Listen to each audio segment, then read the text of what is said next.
다 자리에 일어나셔서 창조의 아버지 부르시며 2부 예배를 하나님께 올려드리겠습니다.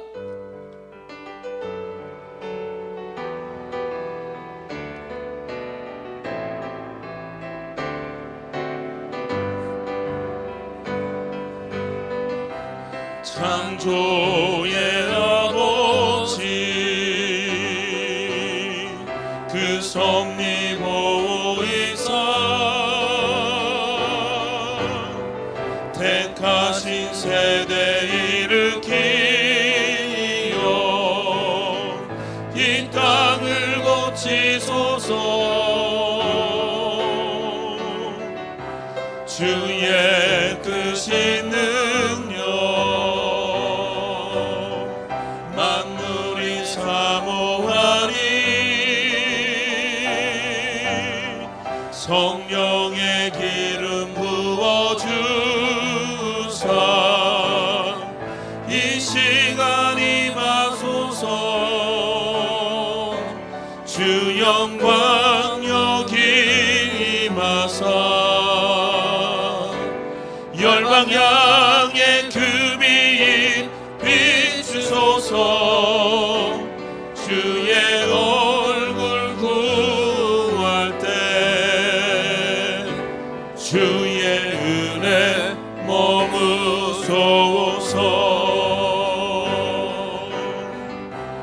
열방의 통치자 세상이 보리라. 진실한 주의 약속으로 교회는 승리하리. 우리를 돌아보사 강건케 하소서. 연약한 모두 벗어지고 승리케 하옵소서. 주 영광 여기 임하사 열방향의 그 빛 비추소서. 주의 얼굴 구할 때 주의 은혜 머무소서. 영광 영광 영광 영광 영광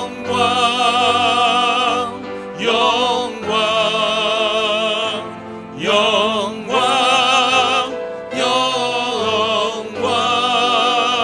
영광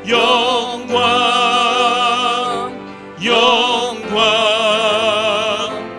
영광 영광 영광. 할렐루야. 의인들의 장막에는 기쁜 소리 구원의 소리가 있으며 여호와의 오른손이 권능을 베푸시며 여호와의 오른손이 높이 들렸으며 여호와의 오른손이 권능을 베푸시는도다. 하나님은 영이시니 예배하는 자가 영과 진리로 예배할지니라. 아멘. 사랑하는 성도 여러분, 하나님이 기뻐하시는 예배는 상한 마음과 통회하는 심령이라고 하셨습니다. 이 시간 예수님의 십자가를 의지하여 기도하실 때 한 주간의 삶을 돌아보며 회개할 것은 회개하시고 하나님 앞에 의탁할 것은 온전히 의탁하는 기도를 드리시기 바랍니다. 또한 이 예배가 성령 충만하며 주님의 임재가 가득한 예배가 될 수 있도록 예배자인 자신과 이 예배를 위해서도 한 목소리로 기도하며 하나님 앞에 나아가기를 원합니다. 기도하겠습니다. 사랑의 하나님, 감사합니다. 주님 앞에 나왔습니다. 우리의 모든 죄악된 모습들, 하나님 세상을 살면서 한 주간 또한 세상 가운데 하나님 이 모든 혼탁한 세상에 우리가 머물러 있지만 주님, 그럼에도 불구하고 주님 앞에 나와 말씀 듣고자 기도하고자 이곳에 왔사오니 우리를 긍휼히 여겨 주시옵소서. 주님의 기뻐하는 예배를 우리가 드리기 원합니다. 하나님이 원하시는 예배를 우리가 드리게 하여 주시옵소서. 상한 마음에 통하는 마음, 회개하는 마음으로 하나님 우리가 예배를 드리게 하여 주시옵소서. 예배의 모든 시종을 주님이 맡아 주시옵시고 말씀을 듣는 순간 어느 순간이든지 주님 우리의 모든 예배 가운데 임하신 하나님을 경험하며 돌아가는 시간이 되게 하여 주시옵소서. 뿐만 아니라 주님 우리에게 허락을 주신 예배 모든 예배를 정성껏 하나님 성령 충만한 자의 모습으로 드려지게 하여 주시옵소서. 자리에 앉아주시기 바랍니다. 우리를 대표하여서 김성훈 장로님 기도하시겠습니다.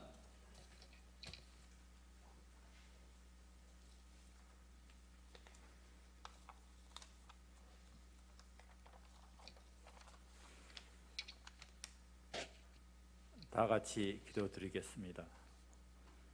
사랑과 은혜가 풍성하신 하나님 아버지, 가정의 달 5월에 화사한 벚꽃 분홍 철쭉이 피어 주님의 창조 능력을 만끽하게 하시고 따스한 봄빛이 가득한 주의를 허락하시어 주님을 예배하려는 백성들이 주님의 성전에서 주님을 소리내며 찬송하오니 홀로 영광 받으시옵소서.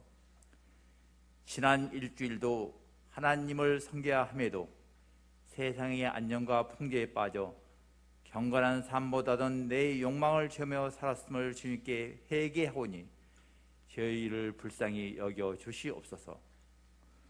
오늘 저희들의 심령 속에 하나님의 사랑과 은혜가 충만하기를 원하오며 겨자씨 같은 작은 믿음이 산도 옮긴다 하셨듯이 신령과 진정으로 드리는 저희 기도를 연락하여 주시고 저희가 앞으로 더욱 하나님 뜻대로 살아갈 수 있도록 긍휼을 베풀어 주시옵소서.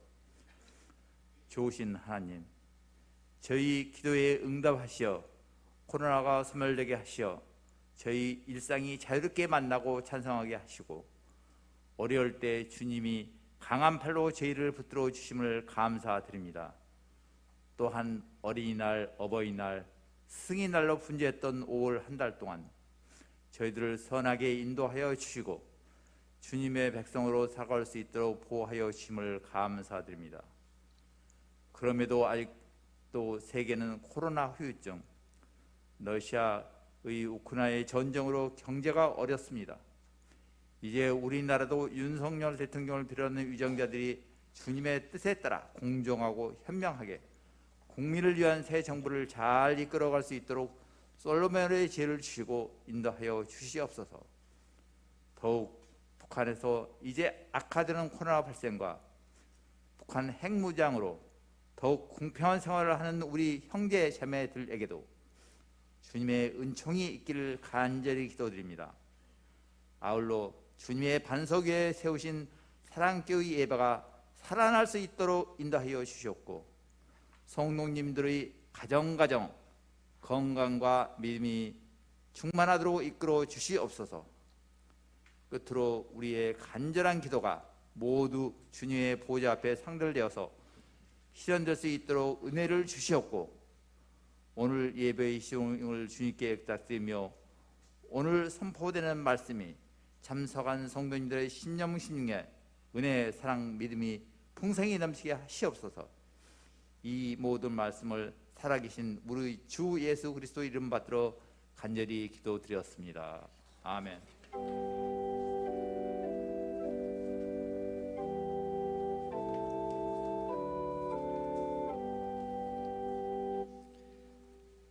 이 시간에는 존귀한 주 우리 왕이라는 제목의 찬양으로 호산나 성가대가 하나님께 찬양 올려드리겠습니다.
아멘.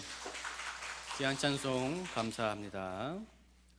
오늘 우리에게 주신 하나님의 말씀 출애굽기 20장 1절에서 6절의 말씀입니다. 출애굽기 20장 1절에서 6절의 말씀 함께 교독하겠습니다. 하나님이 이 모든 말씀으로 말씀하여 이르시되 나는 너를 애굽 땅 종 되었던 집에서 인도하여 낸 내 하나님 여호와니라. 너는 나 외에는 다른 신들을 내게 두지 말라. 너를 위하여 새긴 우상을 만들지 말고 또 위로 하늘에 있는 것이나 아래로 땅에 있는 것이나 땅 아래 물속에 있는 것에 어떤 형상도 만들지 말며 그것들에게 절하지 말며 그것들을 섬기지 말라. 나 내 하나님 여호와는 질투하는 하나님인즉 나를 미워하는 자의 죄를 갚되 아버지로부터 아들에게로 3, 4대까지 이르게 하거니와 나를 사랑하고 내 계명을 지키는 자에게는 천대까지 은혜를 베푸시느니라. 아멘. 아하브 사랑의 언약이라는 제목의 말씀으로 박현신 목사님 나오셔서 말씀 선포해 주시겠습니다.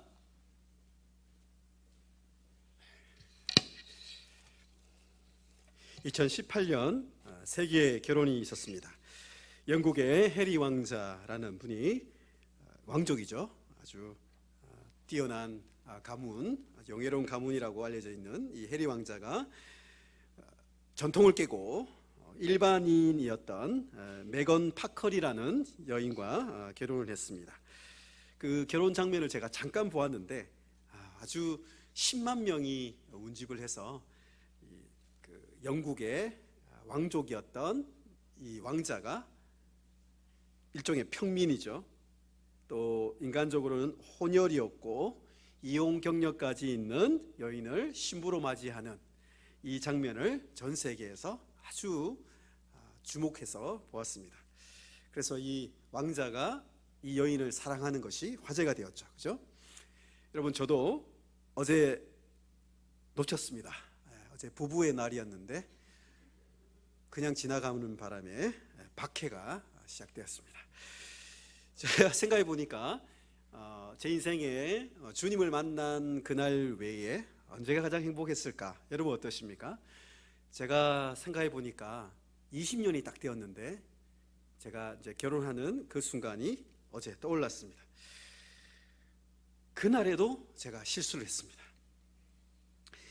신부 대기실에 들어가서 신부를 알아보지 못한 큰 죄를 짓고 말았습니다.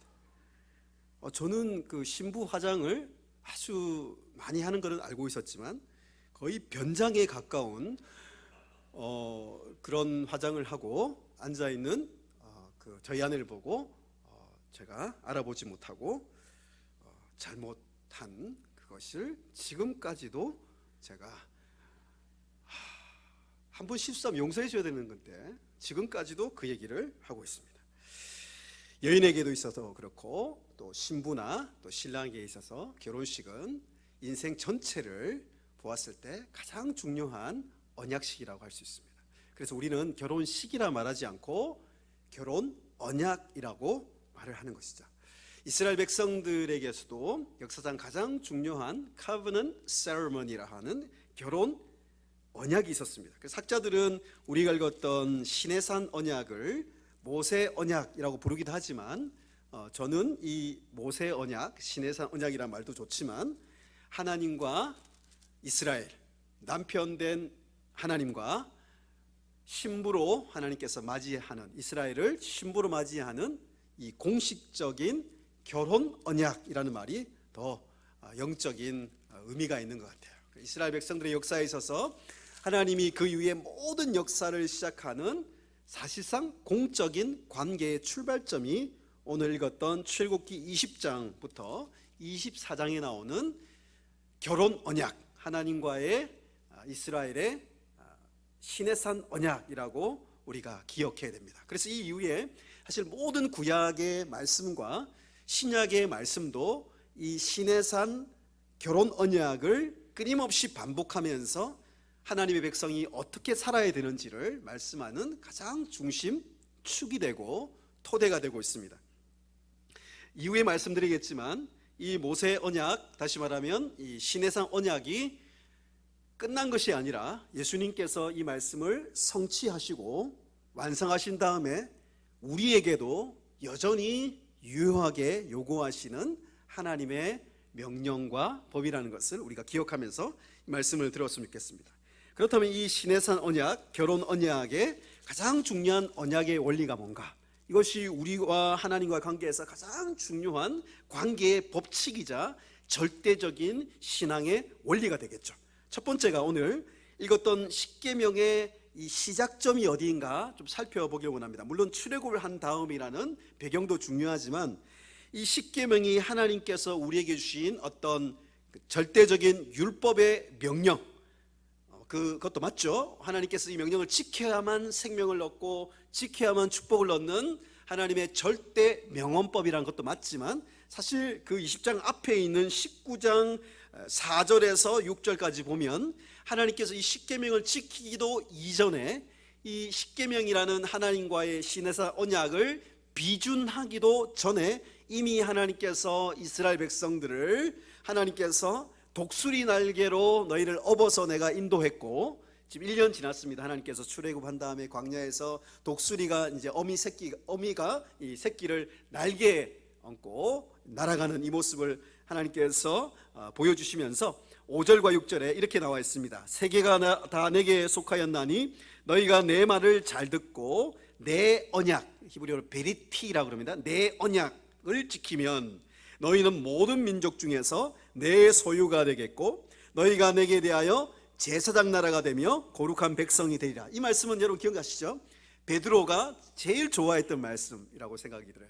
예수님의 수제자였던 베드로가 베드로전서 2장 8절에도 너희는 왕같은 제사장이요 거룩한 백성이요 하나님의 소유된 백성이니, 이 말씀이 바로 오늘 출애굽기 19장에 나오고 있습니다. 즉 하나님께서 이미 십계명을 주시기도 이전에 하나님은 이스라엘 백성들을 주권적으로 부르시고 하나님의 백성, 나아가서 열방을 축복하는 하나님의 제사장 나라로 부르셨다는 것이 오늘 가장 중요한 출발점이 됩니다.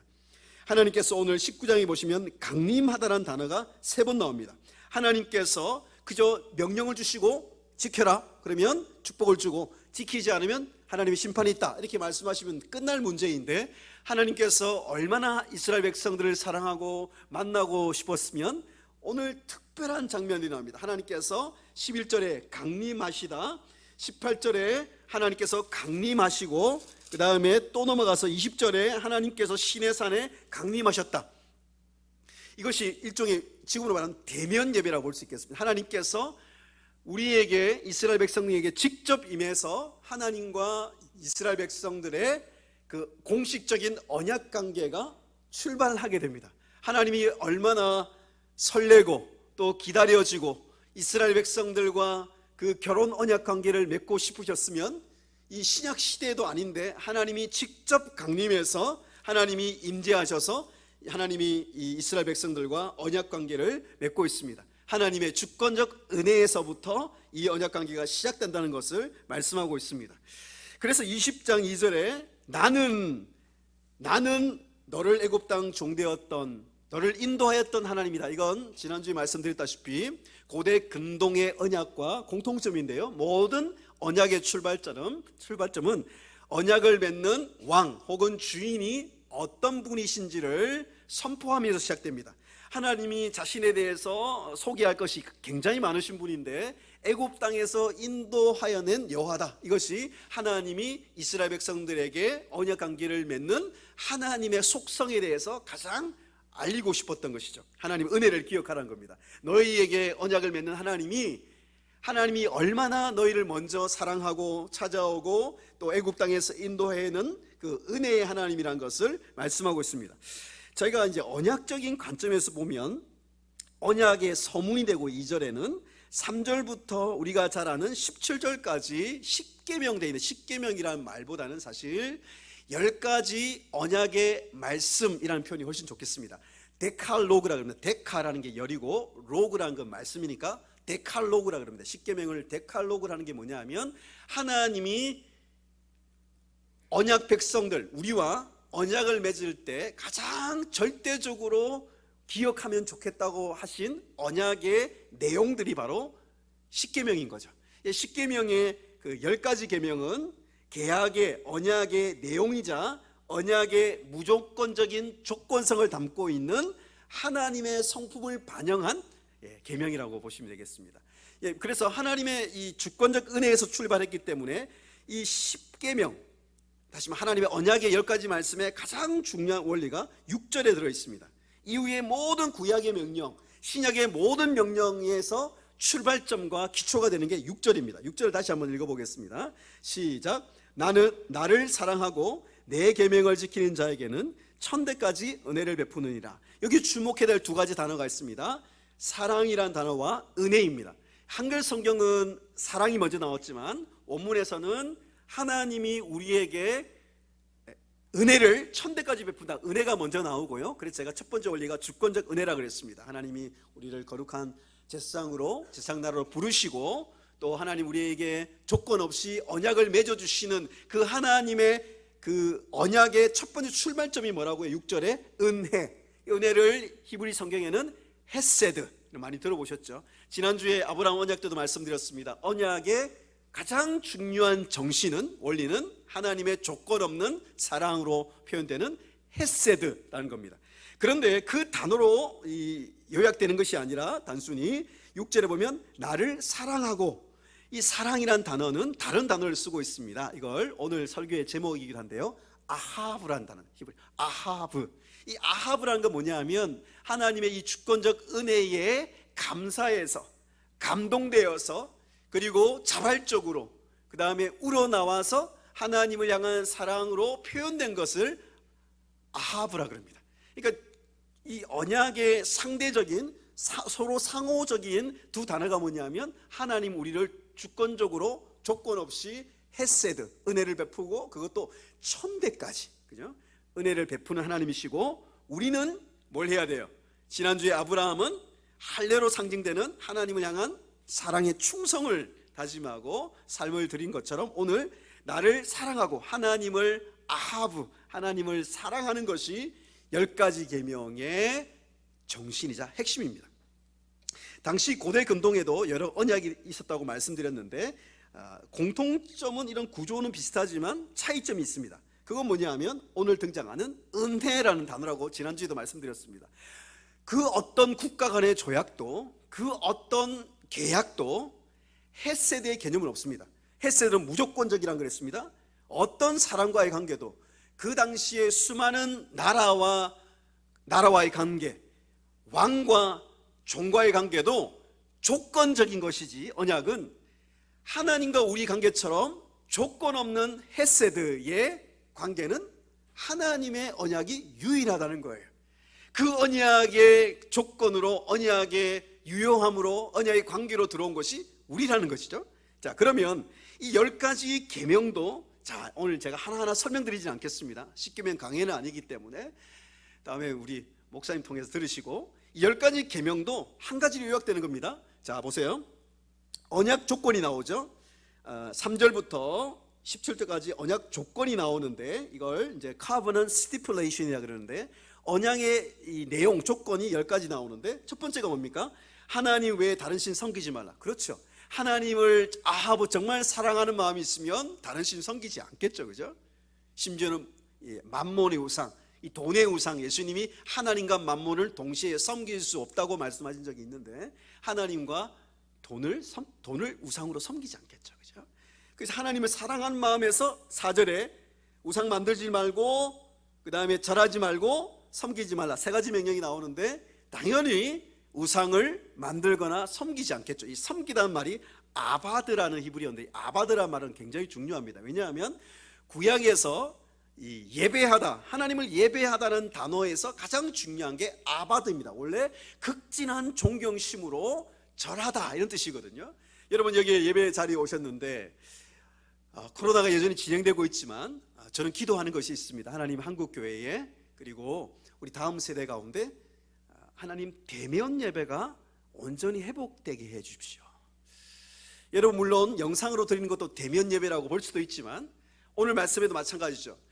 하나님께서 특별히 아하브에 대해서 끊임없이 신명기에도 말씀하시면서 앞에 내용이 조건이 붙습니다. 첫째, 마음을 다하고, 그 다음에 뜻을 다하고, 힘을 다하고, 정성을 다해서 너의 하나님 여호와를 사랑해 그랬죠. 왜 하나님 사랑하라 그러면 되지? 이 앞에 조건이 붙었어요. 마음을 다하고, 그죠? 우리의 마음, 우리의 영혼, 그 다음에 뜻을 다하고, 뜻은 우리의 의지, 행동, 그 다음에 목숨을 다하고, 푸시케긴 하지만 우리의 몸을 다해라고 신약에 또 얘기합니다. 그러니까 예배도 우리가 하나님 앞에 정말 사랑하는 마음이 있으면 우리의 영혼만 우리가 영상으로 예배 드리면 되지, 교회 안 가도 되겠지, 제가 정죄하는 마음이 아닙니다. 정죄하고 말씀드리는 게 아니고, 저희 학교에 저희 교단에 가장 탁월한 예배 신학자가 있습니다. 저랑 굉장히 친한 교수님인데, 저와 이런 얘기를 하면서 지금 이 시기에 우리가 하나님의 이 십계명에 나타난 예배 회복이 필요하다, 예배 언약 갱신의 정신이, 원리가 지금도 가장 중요한 코로나 이후에 우리의 예배 원리가 된다, 그럼 믿으시죠? 왜냐하면 이 10가지 계명은 법적으로 얘기하면은 필연법이라 그럽니다. 여러분, 이건 좀 어려운 단어인데, 절대 필연법. 고대 근동의 언약이나 지금의 국가의 어떤, 우리나라도 마찬가지입니다. 어떤 법도 필연법은 아닙니다. 시대가 지나도 어떤 경우에도 반드시 절대적으로 지켜야 될 명령을 필연법이라 그러는데, 필연법의 성경에 십계명은 필연법이에요. 이후에 나오는 종에 대한 법이나 어떤 상해를 입혔을 때 보상해 주는 법이, 이건 필연법은 아니에요. 소가 사람을 쳤을 때 그 주인이 상대방에게 보상해 주는 일법들도 출애굽기에, 신명기에 많이 나오거든요. 그건 필연법은 아니에요. 그건 시대에 따라 좀 변할 수 있기 때문에 그건 무슨 법이라 그러냐? 결의법 혹은 판례법이라 그럽니다. 좀 이해가 되십니까? 이 십계명, 그래서 오늘날의 우리 예배나 우리 신앙생활이나 우리 사회나 우리 가정에서 이건 지킬 수도 있고 안 지킬 수도 있는 것이 아니라 반드시 절대적으로 지켜야 될 필연법이라는 걸 하나님 말씀하시거든요. 하나님이 사랑할 때 마음을 다하고 정성을 다하고 내 몸을 다하고 뜻을 다해 하나님 사랑하라고 했기 때문에, 그 사랑은 바로 하나님을 예배하라고 우리가 표현해야 되기 때문에, 예배 드릴 때 우리 몸도 같이 와 있어야 돼요. 이해되십니까? 정말 이것이 중요합니다. 여러분, 사람을 우리가 어쩔 수 없이, 요즘 저도 줌으로 수업도 하고 그랬습니다만 학생들이 저희는 복귀했거든요. 제가 첫날에 수업하다가, 제가 이제 10년밖에 안 됐습니다. 교수생활 10년인데 수업하기도 전에 제가 운 것은 처음입니다. 수업을 하는데 제가 학생들을 보는데, 예전에는 그렇게 당연하게 보였던 학생들이 와 있는데, 수업했잖아요. 제가 이렇게 영상으로도 수업하고 그랬는데 아니었어요. 우리의 영혼이 같이 와 있는 것뿐 아니라 몸이, 영혼, 몸이, 마음과 뜻과 정성과 몸이 함께 와 있을 때 이게 진짜 사랑하고 정말 우리가 예배하는 표현이구나. 그건 신학적으로도 여러분 정확하게 이해하셔야 됩니다. 부활도 제가 말씀드렸죠. 영혼만 부활하는 게 아니라 영혼과 몸이 하나의 부활체로 부활하는 거거든요. 그래서 체포를 드리고 예배를 드릴 때, 제가 그 첫 주에 제가 설교를 했었는데, 저희 학교에서 설교할 때도 제가 학교에서 10년간 종종 설교했지만 그렇게 은혜로운 예배는 처음 드렸어요. 오늘 말씀에도 그렇습니다. 하나님을 정말 사랑하십니까, 여러분? 정말 하나님 사랑하면 우상 두지 않습니다. 그죠? 5절에 하나님을, 자신을 다시 소개하면서 질투하는 하나님, 이거 오해하기 쉬운데 번역이 조금 그렇습니다. 이게 원어는 그 야훼 콴나라 그러나, 콴나라는 말은 질투라기보다는 너무 자기 목숨을 다해 사랑하는 존재를 향해서 불타는 열정과 사랑이라는 표현이 콴나입니다. 그걸 표현할 길이 없어서 질투하는 하나님 그랬는데, 여러분, 그래서 이후에 보면 하나님이 우리를 헤세드로 사랑하시고 우리는 하나님께 드려야 될 게 뭐죠? 아하브. 그렇기 때문에 안식일도 지키는 거예요. 안식일은 하나님 우리를 올가매는 명령이 아닙니다. 물론 7절에 여호와의 이름을 망령히 일컫지 말라, 이걸 한마디로 얘기하면 하나님을 너무 사랑하고 존경하기 때문에 하나님의 이름을 빈 것으로 공허하게 만들지 않겠다는 겁니다. 그죠? 우리가 기도할 때도 예수님의 이름으로 기도합니다. 하나님의 이름이나 예수님의 이름을 부르면서 뭔가 할 때 우리는 절대 공허하게 만들지 않는다는 것이죠. 하나님을 사랑하기 때문에. 안식일도 그렇습니다. 하나님의 안식일을, 또 우리 주일을 하나님이 우리의 행복을 위해서 정하셨기 때문에 하나님을 사랑하는 사람들은 안식일을 굉장히 잘 지킵니다. 여러분 율법적으로 지키는 것이 아니죠, 그죠? 저는 이제 안식을 정말 안 지킨 적이 있습니다. 다시 말하면 여러분은 어떤지 모르겠는데 여러분 안식 지키는 게 막 억지로 하세요, 여러분? 요즘은 너무 이게 안식일이 주일이 이렇게 상당히 이상해진 그런 문화 속에 살고 있는데 저는 안식일을 월요일도 수업이 있고 주일날에 제가 목회를 한 적이 있습니다. 그러니까 제가 몰랐는데 하루도 쉬지 않고 사역을 하고 일했던 거예요. 딱 그렇게 3년인가 4년 하니까 내 영혼과 몸이 망가져요. 제가 아주 심각한 병에 걸린 적이 있습니다. 가만히 생각해 보면 나는 열심히 예배드리고 열심히 살았는데 오늘 말씀처럼 하나님 진정 사랑하고 신뢰하면 하루 오프하고 예배드리고 찬양하고 교제해도 하나님 내게 주신 사명 잘 하나님 앞에서 잘 진행되는 걸 제가 알게 되었습니다. 그 뒤에 말씀도 부모를 공경하라.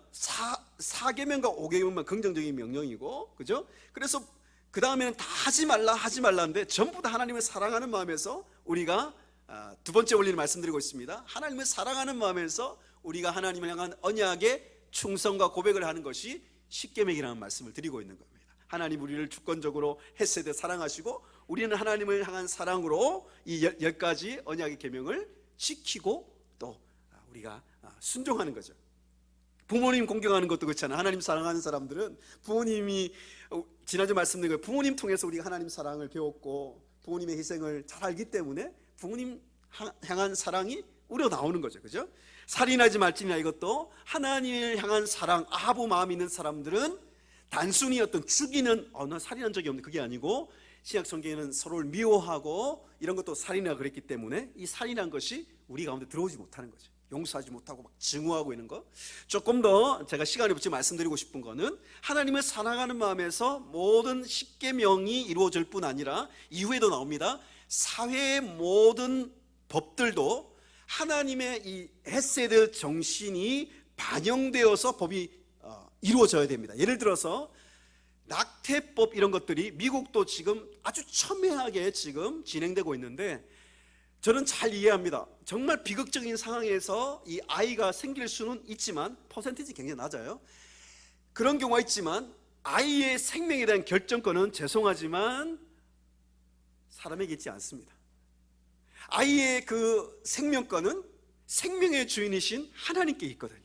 하나님을 사랑하는 사람들은 그 아이를 향한 그 하나님의 주권과 사랑을 고백하면서 이 낙태법이나 이 사회에 있는 모든 생명에 관한 법을 우리가 정하고 지키게 되어 있는 거죠.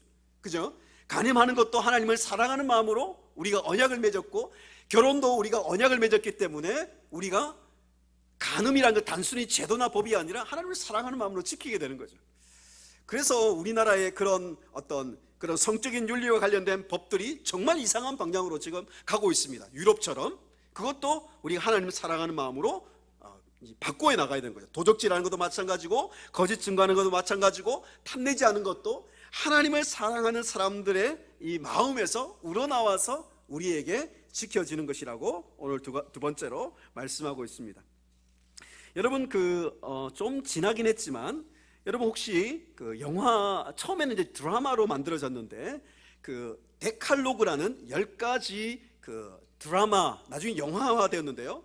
그 드라마에 보면 이 10계명의 10가지 주제를 가지고 만든 일종의 영화입니다. 폴란드 영화인데 거기 보시면 이 10가지 데칼로그 10계명을 가지고 우리 인생의 공통된 실존적인 문제를 조명하면서 그 드라마 혹은 영화는 상당히 사람들에게 공감을 얻고 지금도 여러분 데칼로그 하시면 좀 아시는 분은 굉장히 중요한 그런 영화자 드라마라고 보시면 제가 그 영화를 다 보지 못했지만 그 속에서 아주 중요한 게 있습니다. 사람들은 우리가 겪고 있는 실존적인 문제에 대해서 고민을 많이 하지만 사실 그 영화도 절대적으로 이 하나님의 말씀이 10계명이 우리 인생의 현실의 문제에 대해서 궁극적인 답이라고 제시하지는 않거든요.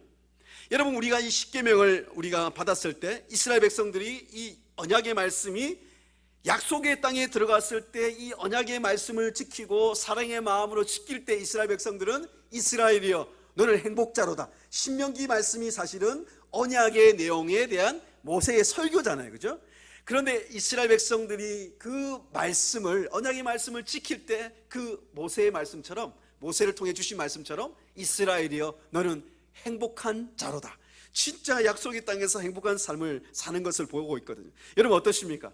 하나님의 언약의 말씀, 이 언약의 갱신의 말씀이 우리에게도 진정한 행복의 선언, 행복의 말씀으로 다가오고 계십니까?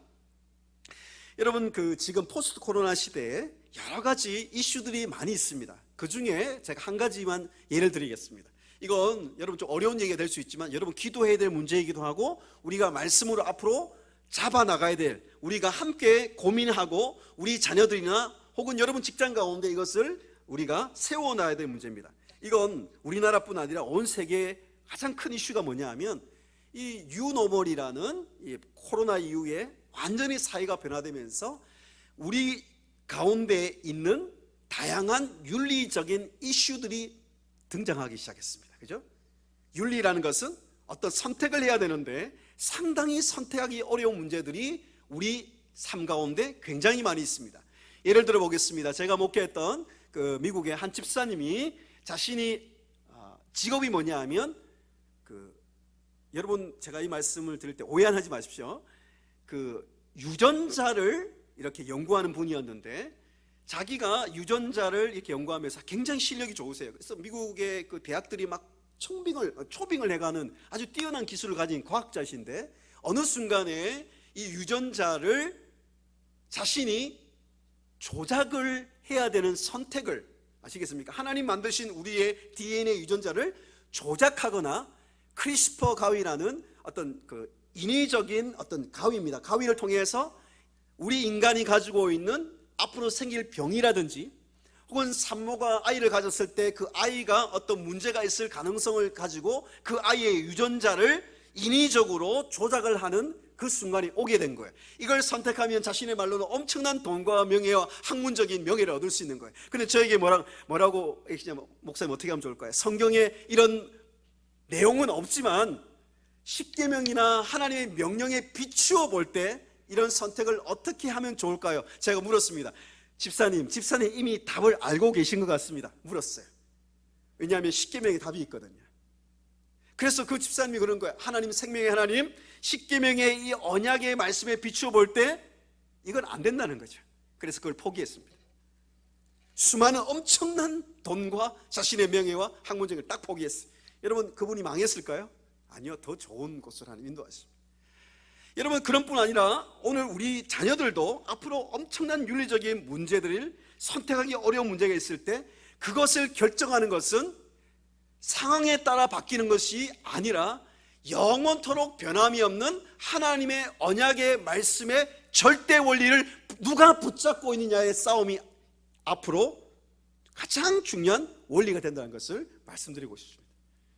여러분 제가 오늘 말씀을 읽었습니다마는 우리가 읽지 않았던 22절부터 보면 이 십계명을 구체적으로 사회 가운데, 우리 가정 가운데, 교회 가운데, 국가 가운데 어떻게 우리가 언약의 그 사랑을 가지고 지켜나가야 될지 10가지 혹은 9가지로 말씀하시는데, 첫째는 제단에 관한 거죠. 예배에 대한 것.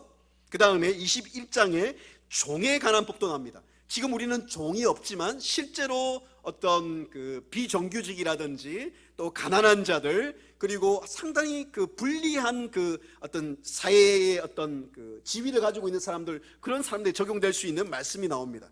여러분 이런 구체적인 말씀, 그 다음에 사람을 상해하거나 폭력을 가했을 때 어떻게 선택해야 되는지, 그 다음에 짐승이나 혹은 이런 어떤 다양한 어떤 것들이 어떤 상해를 입혔을 때 어떻게 할 건지, 그 다음에 배상을 어떻게 할 건지 22장에, 그 다음에 23장에 어떤 공의를 어떻게 세울 것인지, 정의를 어떻게 세울 것인지, 이런 상세한 이걸 언약 법전이라 그럽니다. 그래서 이 언약 법전, 제가 이 말씀까지 왜 말씀을 드리냐면 우리 삶 가운데 다양한 어떤 선택의 기로가 있을 때 하나님의 언약의 말씀이 기준이 될 때 그 사람은 가장 하나님의 행복과 축복을 받는 인생이 된다는 것이죠. 제가 어려운 말씀을 드리지만 제 제자 중에 이 국제법, 미국법을 전공하는 이후에 이제 국제 변호사가 되었는데 제가 유학생 사역할 때 그 친구가 제가 이런 말씀을 전하고 또 같이 기도하고 그런 가운데 그 친구는 이제 저는 법을 모르지만 법을 전공했으니까 저한테 와서 그러는 거예요. 제가 새벽 기도 마치고 온가 하여튼 그 친구가 저에게 목사님 제가 감사할 게 있습니다. 뭐냐 그랬더니 그 미국의 이런 법들이 저는 법을 잘 모르지만 상당히 판례법에 대한 연구가 많습니다. 미국은 판례법 아까 말씀드렸던 절대법이 아니라 판례법 어떤 케이스마다 어떤 법을 어떻게 집행할 것인지 왜냐하면 상당히 윤리적인 어려움이 많기 때문에 그런데 어떤 진짜 미국의 법이 풀지 못하는 어떤 이슈에 대해서 전국의 로스쿨 법대생들에게 그 논문 대회를 한 거예요. 그런데 그 친구가 뭐라 그러냐면 목사님 이번에 제가 논문을 써서 1등을 했습니다. 별로 놀라시지 않는데 미국의 똑똑한 친구들 유태인계들 굉장히 많습니다. 로스쿨 법 쪽에 가장 똑똑한 친구들이 많이 모여 있는데 이 친구가 똑똑하긴 하지만 그럴 정도가 아닌데 제가 물었어요. 어떻게 썼어? 그랬더니 제가 지금까지는 어떤 그 법을 잘 아는 학자들의 의견들을 제일 첫 번째 그 기초로 썼는데 이번에는 그 사람들 의견 존중하지만 하나님의 이 말씀, 특별히 십계명과 신명기에 있는 하나님의 정의와 하나님의 법을 기초로 해서 오늘날 법을 어떻게 풀어나가야 될지 쓰면서 학자들 의견을 제가 비판했습니다. 잘 들어보세요. 하나님의 법이 지금도 인간이 풀 수 없는 다양한 윤리와 법의 어떤 허점과 이런 것들에 대해서 하나님이 지금도 궁극적인 답을 주고 있다는 것이 얼마나 놀라운 일인지 모릅니다. 이것의 출발은 어디입니까? 하나님을 사랑하는 데서 출발한다는 거예요. 하나님을 사랑하는 사람들 그게 보여요. 그래서 아까 말씀드렸던 9가지 법은 이렇게 요약하면 되겠습니다. 약자 보호법. 우리의 삶 가운데 그리고 사회 가운데 어떻게 하면 하나님 나라가 이루어지고 정의가 이루어지냐면 하나님을 사랑하는 사람들에 통해서 하나님의 법이 펼쳐질 때 그것이 정의가 된다는 거예요. 하나님의 사랑의 헤세드, 이 헤세드가 팀 켈러라는 분이 뭐라고 얘기했냐면 정의의 속살, 이 정의가 이루어지고 약자를 보호하고 가난한 자와 고아와 가부와 이런 장애우들과 이런 사람들 향해서 하나님의 사랑이 실천되기 위해서는 법이 집행되기 위해서는 우리 마음속에 하나님을 향한 헤세드와 사랑이 있어야 된다는 것을 말씀하고 있습니다. 그래서 그런데 우리가 법이 필요하고 법을 만드는 것도 필요하고 법치도 필요하고 정의를 외치는 것도 필요하고 뭐 분노도 필요하고 때로는 어떤 데몬스트레이션 필요하지만 정말 우리 가운데 필요한 건 뭘까? 저는 하나님 향한 사랑이라고 믿습니다. 하나님을 향한 사랑. 그런데 이 말씀을 주신 다음에 하나님의 이 주권적인 은혜의 사랑 그리고 우리를 향한 하나님의 그 아하브 하나님을 향한 사랑을 두 번째로 요구하시는 이 언약 관계를 다 맺었어요. 그런 다음에 24장에 언약의 피를 뿌리고 언약의 그 제물을 함께 먹으면서 이걸 언약 갱신 축제라 그럽니다. 우리 예배도 사실 언약 갱신 축제라고 보시면 되겠습니다. 예배를 잘 드리는 게 왜 중요하냐면 예배는 신학적으로 볼 때 언약을 갱신하는 겁니다. 갱신 아시죠? 우리와 하나님 관계가 새로워지는 거예요. 새로워지는 거예요. 그런데 잘 들어보십시오. 이 언약 갱신 축제가 결혼 언약이 딱 맺어지면 이스라엘 백성들 안에 엄청난 하나님 안에 그 행복과 하나님의 축복이 시작되어야 되는 거 아니에요? 그런데 이 언약이 맺고 이 신성 언약이 맺어진 다음에 이스라엘 백성들이 가장 먼저 한 것이 뭐냐면 황금 송아지를 숭배하는 거였습니다. 저는 사실 예전에 이걸 보지 못했어요. 십계명과 황금 송아지 숭배는 이게 좀 떨어져 있다고 생각했는데 32장과 33장이 바로 이어지는 사건이거든요.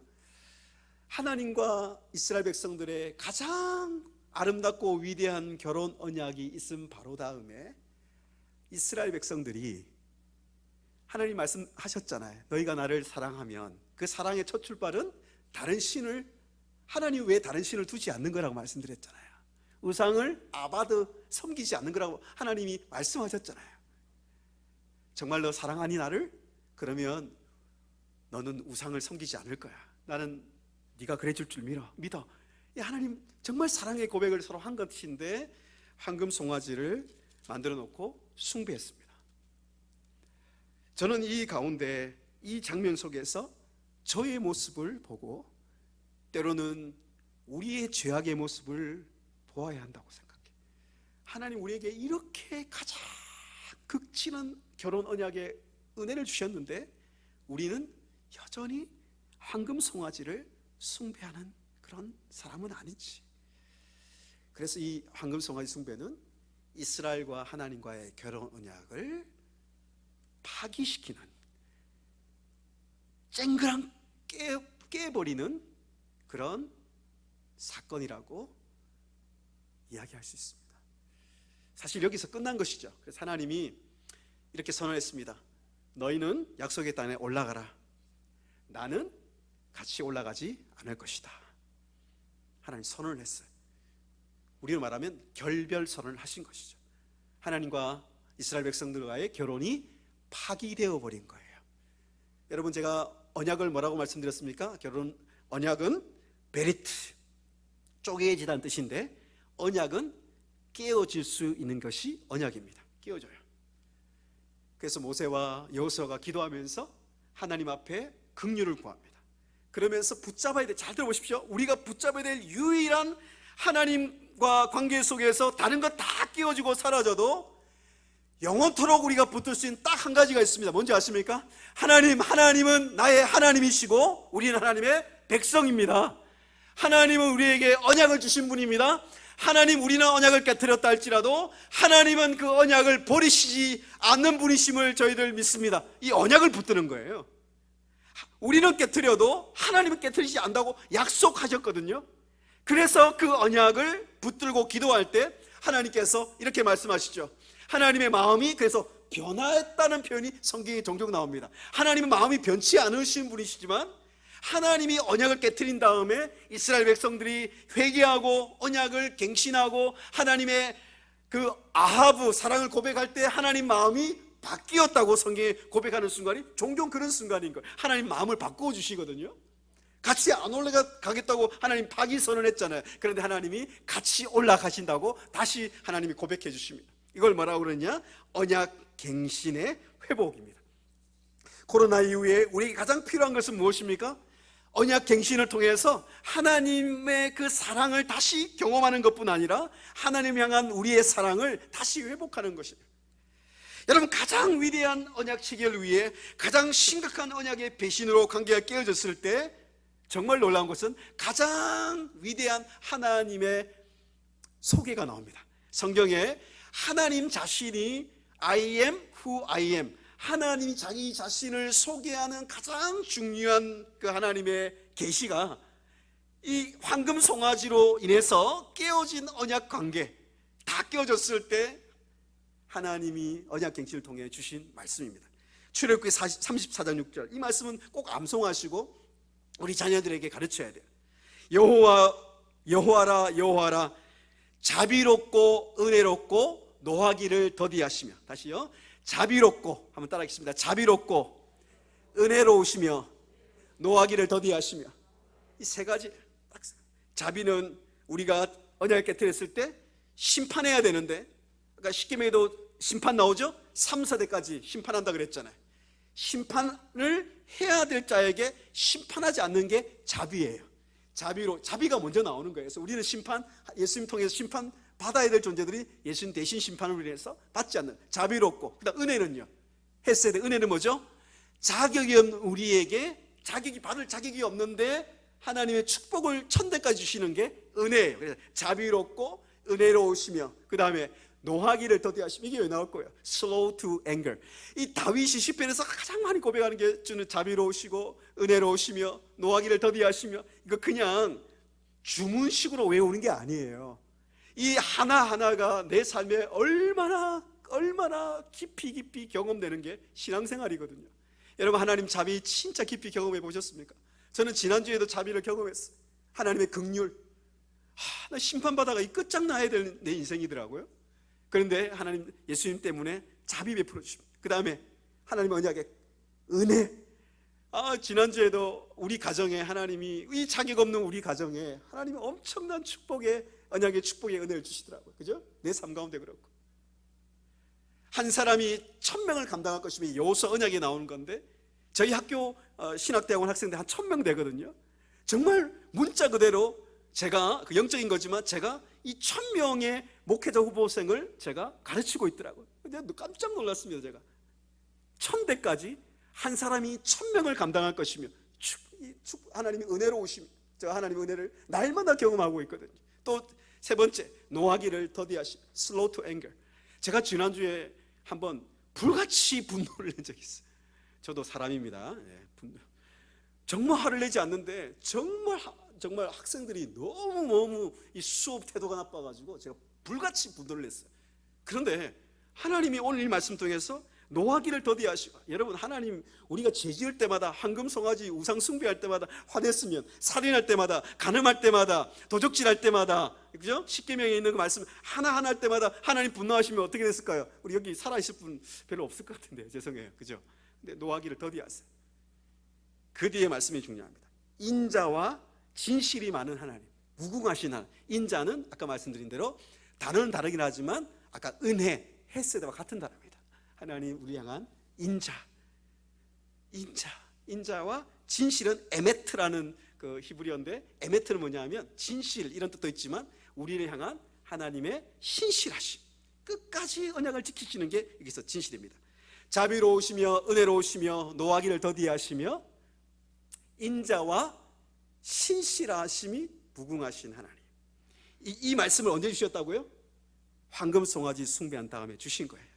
이게 하나님의 은혜입니다. 진짜 우리가 이렇게 죄가 많고 이렇게 언약을 깨트려도 하나님은 이 결혼 언약, 신해상 언약에 보여주신 것처럼 끊임없이 우리에게 이런 인자와 신실의 하나님, 자비와 은혜의 하나님으로 우리에게 만나주시고 대화하기 원하시고 예배 가운데 우리를 만나주시는 하나님인 줄 믿습니다. 그래서 역사 가운데 이렇게 깨어지고 위기의 순간 혹은 새로운 시대가 열릴 때마다 이스라엘 백성들은 딱 알았어. 여러분도 아셔야 돼요. 모세가 마지막 순간이 뭐한 줄 아세요? 신명기 29장부터 32장까지 이 언약, 출애굽기를 통해서 주셨던 언약 다시 반복하면서, 모세 자신은 들어가지 못하지만 그 신명기 언약이라고 불리는 이 결혼 언약을 다시 반복하면서 강조합니다. 거기에 핵심은 또 이것입니다. 신명기 5장 10절, 나를 사랑하고 내 계명을 지키는 자에게는 천대까지 은혜를 베푸느니라. 너는 마음을 다하고 뜻을 다하고 힘을 다하여 하나님 여호와를 사랑하라. 여러분 자녀들에게도 마찬가지입니다. 유대인들이, 예수님 안 믿는 유대인들도 왜 세계 그 아주 작은 퍼센트를 차지한 유대인들이 세계를 이끌고 계신지 아세요?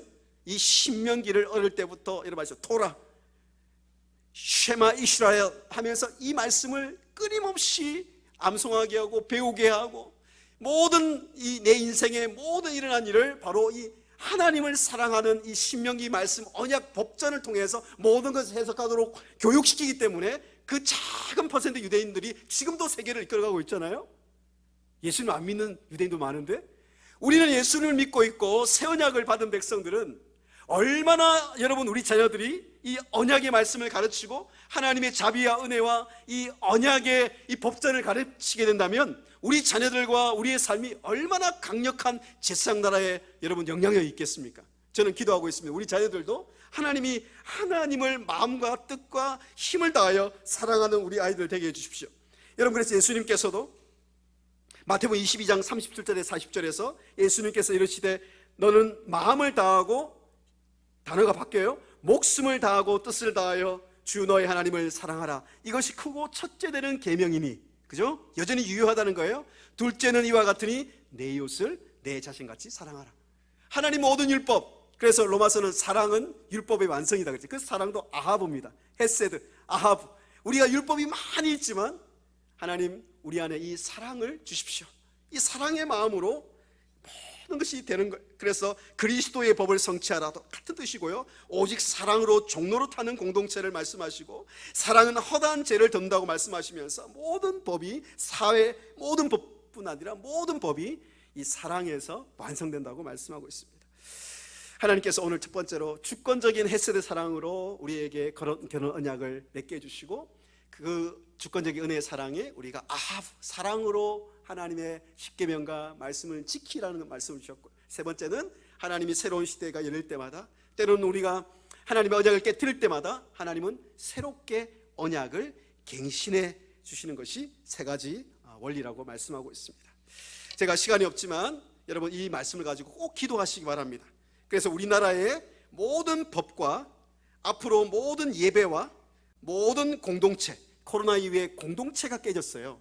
왜냐하면 2년 반 동안 공동체가 제대로 사역이 안 됐기 때문에 지속 가능한 교회가 가능할까 하고 얘기했을 때 역시 언약 공동체, 사랑의 공동체를 만들 때 세상은 우리를 보고 진정한 하나님 나라를, 하나님을 보게 될 것입니다.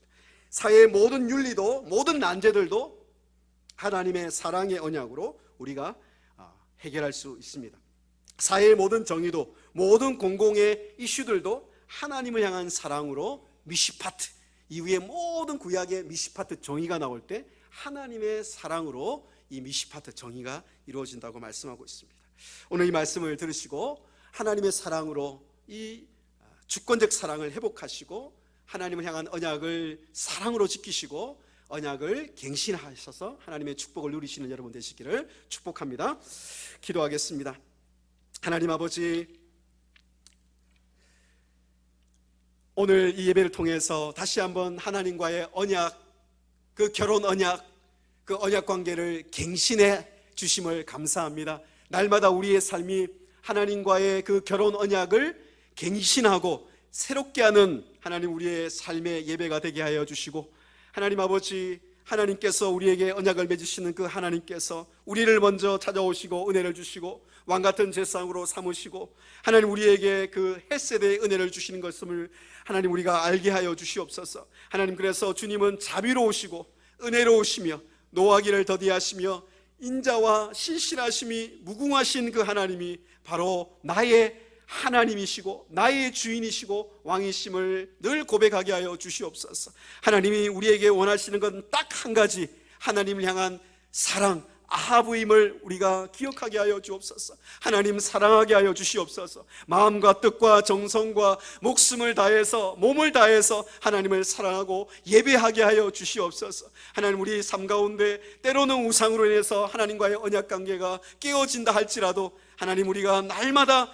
언약을 갱신하게 하여 주시고 하나님, 우리 사회가, 우리 가정이, 우리 국가가 하나님의 언약에 근거한 법들이 만들어지고 시행되게 하여 주시옵소서. 하나님을 사랑합니다. 하나님을 사랑합니다. 그 하나님의 사랑으로 우리 이웃들을 사랑하게 하여 주시옵소서. 예수님의 이름으로 감사하며 기도하옵나이다. 아멘.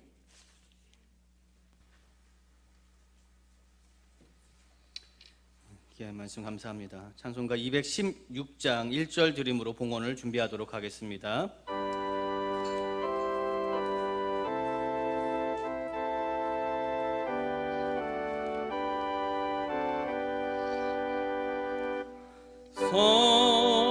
성자의 귀한 몸 날 위하여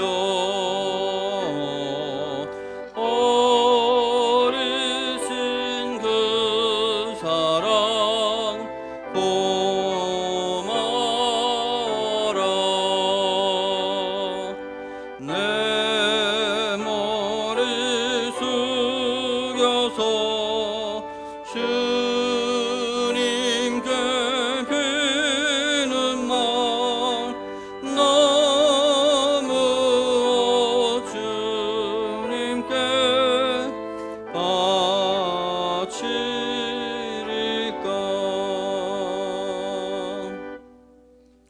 참 좋으신 하나님, 베풀어 주신 은혜와 사랑에 감사와 찬송과 영광을 올려드립니다.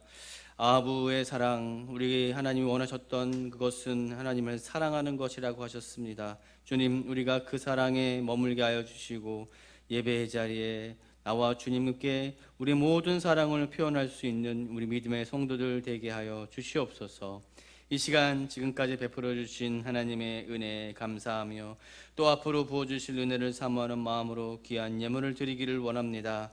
우리 예물과 함께 우리의 간절한 기도의 제목도 올려놓사오니 기쁘게 받아주시고 우리가 생각하는 것이나 구하는 것에 더욱더 넘치도록 채워주시는 하나님의 은혜와 응답과 기적을 허락하여 주옵소서.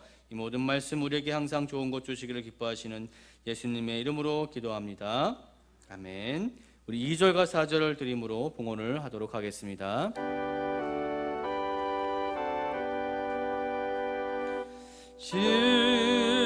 지금도 날 위해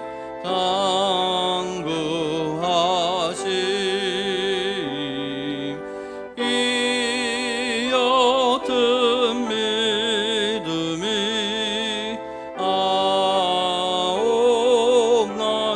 아옵나는 주님의 참사랑 고맙고 놀라워 찬송과 기도를 쉬지 않네.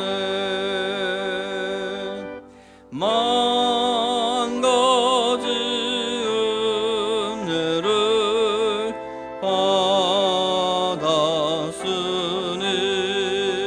받았으니 내 평생 슬프나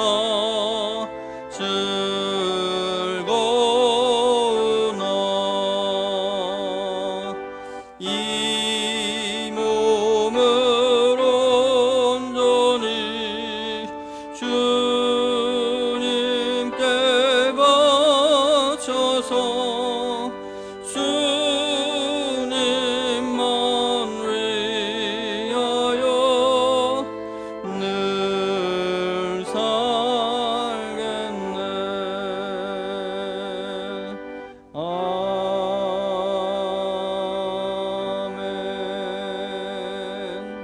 아멘. 교회 소식입니다. 오늘 주일 1부, 2부 예배는 박현신 목사님, 총신대학교 신학대학원 설교학 교수로 취직하고 있는 목사님이 말씀을 전해주셨습니다. 현장 예배 회복입니다. 예배는 성도가 하나님께 드리는 가장 고귀한 믿음의 행위입니다. 그리고 함께 모여 드리는 공동체 예배는 예배의 본질에 가장 부합합니다. 그동안 코로나로 인하여 부득불 온라인 예배를 드리신 성도들은 현장 예배에 적극 참여해 주시기를 바랍니다. 다 자리에 일어나셔서 우리 함께 하나님께 찬송 올려드리겠습니다.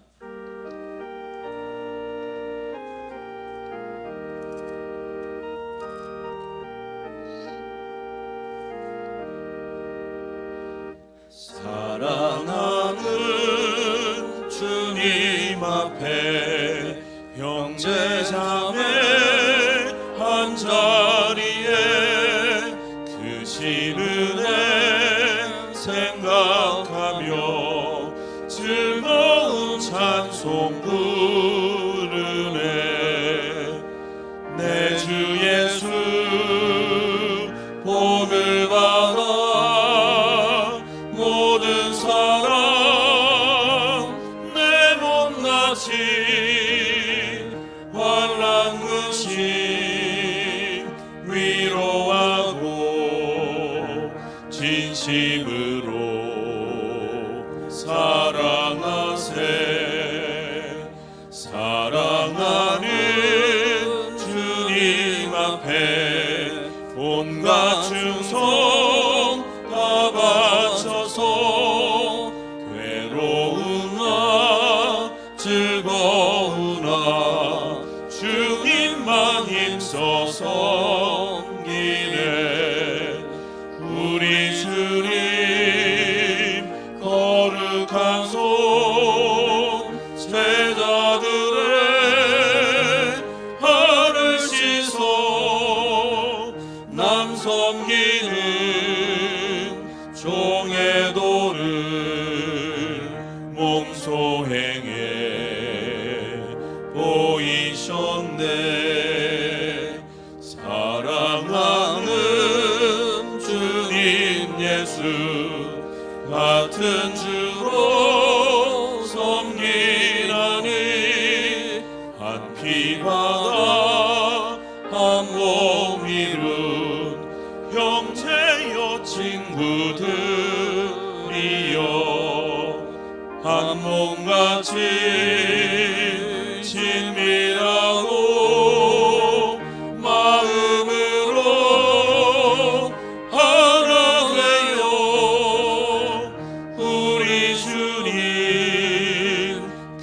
하신 뜻을 지성으로 준행하세. 박현신 목사님 나오셔서 축도해 주심으로 예배를 마치도록 하겠습니다.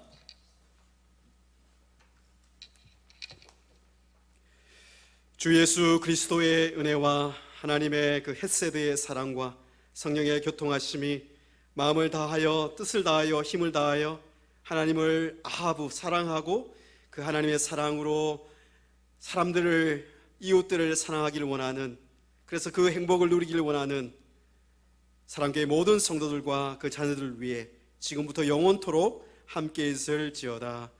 아멘.